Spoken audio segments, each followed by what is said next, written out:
Bonjour à tous, petite question top. Si je vous dis qu'une série regroupant extraterrestres, monstres, démons, tueurs nazis et psychopathes existe, vous me dites que t'as un peu trop farci sur la bouteille? Non, je voulais bien sûr parler de la saison 2 d'American Horror Story, Asylum. Et sans plus attendre, rentrons dans le vif du sujet. Nous sommes en 1964 où nous faisons la connaissance avec Kit Walker, un jeune homme secrètement marié avec Alma. Un soir, après avoir subi des moqueries venant d'un certain Billy qui adore le chocolat, Kit rentre chez lui pour prendre du bon temps avec sa femme. Mais le jeune garçon est surpris par d'étranges événements.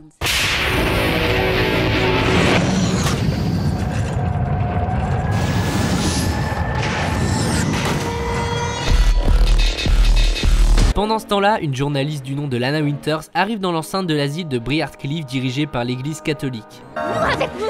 Non! La journaliste vient interroger la stricte sœur Jude, sous-directrice de l'institut, à propos de l'arrivée d'un grand criminel surnommé Bloodyface, mais la sœur refuse de lui répondre. Vous savez, je vois très clair dans votre jeu. Le personnel de l'asile sort accueillir leur nouveau pensionnaire Bloodyface qui s'avère être Kit. Oula, j'ai passé un épisode ou quoi? Après avoir été lavé au Karcher, Kit a une petite conversation avec sœur Jude. J'ai été enlevé par des extraterrestres. Bas les couilles. Après son entrevue avec Jude, Kit se rend dans la salle principale où il y découvre les autres pensionnaires dont Shelley et Pepper. Il fait également la rencontre de Grace qui lui donne quelques conseils. Surtout le touche pas. Tant que la salle commune reste ouverte, on laisse cette musique. Oh mais qu'est-ce qui se passe s'il enlève la musique? Je veux savoir moi. De nos jours la vie est dure, quand on est une petite patate. Ouais, mûr ou pas mûr, il faut bien se tenir. Sœur Marie-Eunice, étant la sœur la plus proche de Sœur Jude, se rend durant la nuit donner à manger à d'étranges créatures sous les ordres du docteur Arden, un mystérieux personnage travaillant et expérimentant de nombreuses choses plus ou moins légales dans les profondeurs de l'asile. Le docteur Arden vient chercher de force Kit durant la nuit pour faire des expériences sur lui. J'espère que ça ne vous dérange pas si je travaille sans anesthésie. Ça empêche les capteurs de bien lire les données. Incisant le cou de Kit, Arden y décèle une étrange puce électronique dotée d'une étonnante intelligence. Celle-ci semble appartenir aux extraterrestres dont parlait Kit. La journaliste Lana, découvrant les mauvais traitements infligés aux patients de l'asile, souhaite faire fermer l'institut. Découvrant cela, Sœur Jude réussit à faire interner Lana pour la faire taire après avoir découvert son attirance pour les femmes qu'elle juge perverses. Nous chasserons ce monstre toutes les deux, je vous le dis. À Briarcliff, le docteur Oliver Tretson arrive pour établir un diagnostic complet de Kit afin de déterminer s'il est bien le tueur Bloodyface. Tu sais pourquoi je suis là, Kit? Vous êtes le psy envoyé par le tribunal pour voir si je suis fou. Deux parents viennent à la rencontre de Sœur Jude afin de faire exorciser leur fils Jet qui prétend être possédé par le diable. La sœur appelle donc le directeur de l'asile Timothy Howard, prêtre, afin d'exorciser l'enfant. Allez! Satan n'aime pas les piqûres! Après un long et douloureux combat, l'enfant succombe au mal et le démon rentre dans le corps de Sœur Marie-Eunice.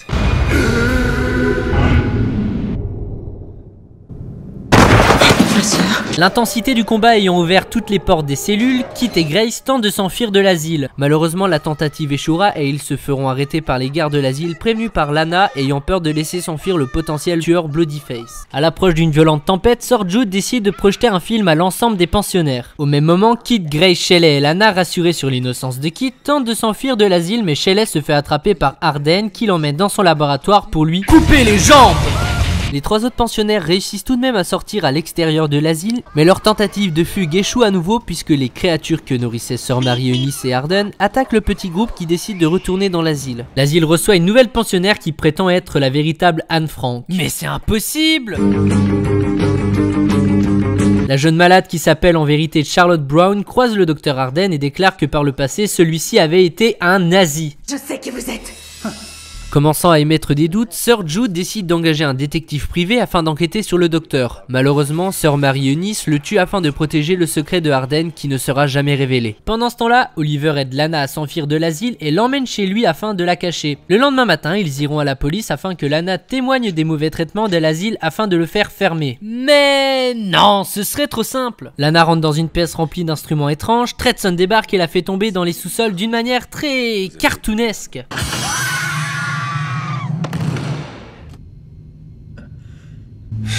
D'habitude, je prélève tout de suite la peau du corps.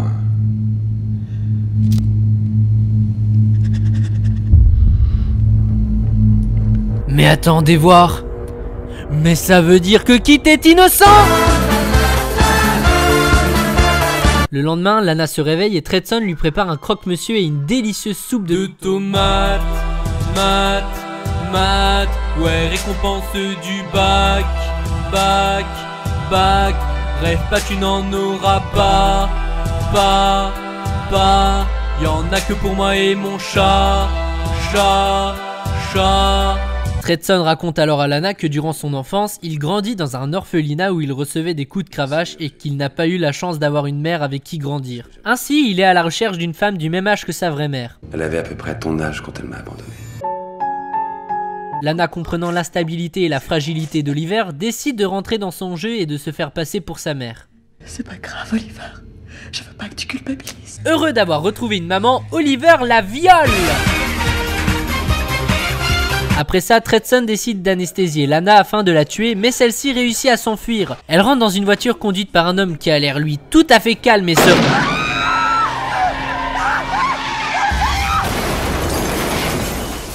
Retour casse-départ pour la journaliste, puisqu'après avoir été retrouvée, Lana est ramenée à l'asile. Pendant ce temps-là, dans la boulangerie de l'asile, Kit et Grace se font attaquer par une créature de la forêt. Celle-ci tue une sœur, mais Kit parvient à stopper la chose. Frank, un homme de sécurité, réplique et tire sur Grace. Lana est ensuite emmenée dans une salle où se trouve Tredson qui lui explique la situation. J'ai dû nettoyer chaque centimètre carré de ma maison avec une brosse à dents. Il n'y a plus aucune peau, aucun os, aucune goutte de sang n'a pu échapper à ma vigilance. La situation s'emballe, mais Kit complètement sonné vient sauver Lana.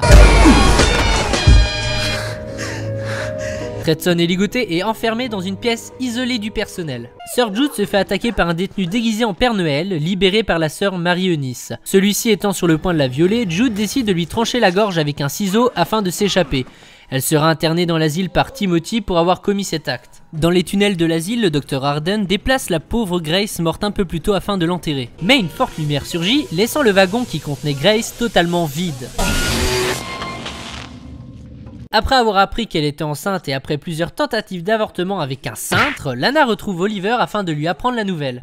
Il est pas question que je mette au monde ton monstre, je vais m'en débarrasser. Lana fait passer Oliver aux aveux afin de l'enregistrer et de prouver sa culpabilité aux autorités. Donna Burton.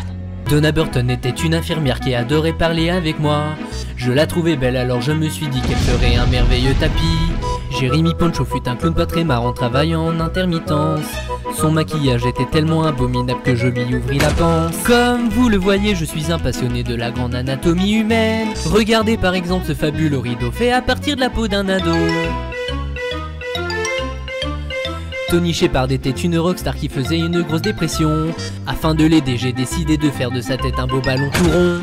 Mary Baker était sans aucun doute la plus belle fille de toute la région. Je suis donc triste de l'avoir mangée même si elle fut un très bon déjeuner. Eh bien, merci beaucoup Oliver pour ce témoignage qui fut fort en émotion. Quitte à tout enregistrer, je suis vraiment désolé, mais il est l'heure d'aller en prison. Après ça, Kit va cacher la bande prouvant la culpabilité de Oliver, puis il est interpellé par le docteur Arden qui lui demande de le suivre dans son laboratoire. Arden explique alors à Kit que les extraterrestres interviennent lorsque leur cobaye est en danger ou sur le point de mourir. Arden propose alors à Kit de l'aider à rappeler les petits hommes verts en lui injectant un sérum l'emmenant aux portes de la mort.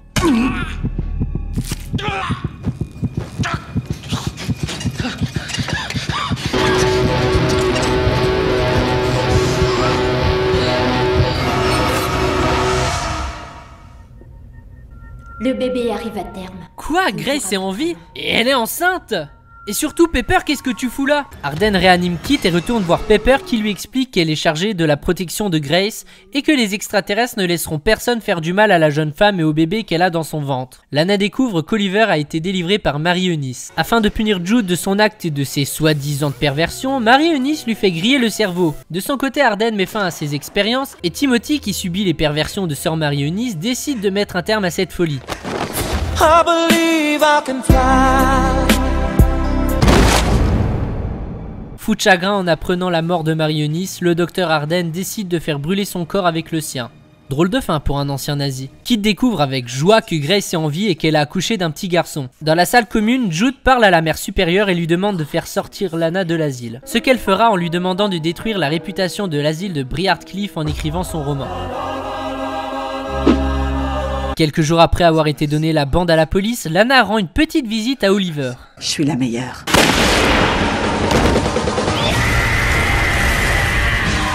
Puisque Puisque Kit est innocenté, il quitte l'asile avec Grace et leur enfant Thomas. Ils se rendent dans l'ancienne maison de Kit où ils retrouvent Alma, la femme de Kit, un bébé dans les bras. Mais elle est pas censée être morte? Oh, ça fait longtemps que j'ai arrêté de me poser ce genre de questions. Après avoir donné naissance à son enfant en décidant de le placer dans un orphelinat, Lana se rend accompagnée de détectives à l'asile afin de trouver Jude, de la libérer et de recueillir son témoignage. Lana repart bredouille, mais Jude est bien vivante puisqu'elle a été emprisonnée dans un cachot dans les profondeurs de l'asile. En 1967, nous retrouvons Kit, Grace, Alma ainsi que leurs 2 enfants et nous pouvons dire qu'après leur mésaventure, ils vivent maintenant une vie de famille calme et paix. Alma! Mais qu'est-ce que tu fais? Quelques années plus tard, soit en 1969, Lana a écrit son livre et nous la retrouvons en séance de dédicace. Elle retrouve alors Kit qui lui explique qu'après la mort de Grace, il rendit visite régulièrement à Jude et qu'il la fit sortir de l'asile afin de la soigner. Après une désintoxication difficile, Jude a finalement fini par aller mieux. Elle restera chez Kit pendant 6 mois avant de mourir paisiblement. En 2012, un nouveau Bloody Face fait son apparition. Il s'agit en réalité de Johnny Tredson, le fils de Lana et Oliver, le Bloody Face original. Il suivra durant toute son enfance le même parcours que son père et souhaite maintenant terminer son travail en retrouvant sa mère, Lana, pour la tuer. Au même moment, Lana, qui a bien vieilli, répond à une interview. Elle nous explique alors qu'elle a réussi à faire fermer l'asile en montrant au monde entier l'état de l'institut et des patients. Quant à Kit, elle nous explique que celui-ci avait contracté un cancer du pancréas et que ses jours étaient comptés. Cependant, la lumière extraterrestre ressurgit, faisant disparaître Kit. L'interview étant finie, Lana se retrouve donc seule. Enfin, pas vraiment. Suit alors une discussion entre Johnny et Lana qui essayent de le calmer et de reprendre l'avantage. Je fais beaucoup de mal. C'est pas ta faute, mon bébé. C'est la mienne. Et c'est ainsi que se termine cette saison 2 d'American Horror Story qui est au final bien plus sombre et bien plus complexe que la précédente. Maintenant, c'est vrai que je suis curieux de connaître le thème de la saison 3. Bah apparemment ça parlerait d'une école de sorcellerie. Ah. Eh bien j'ai très hâte. Au revoir.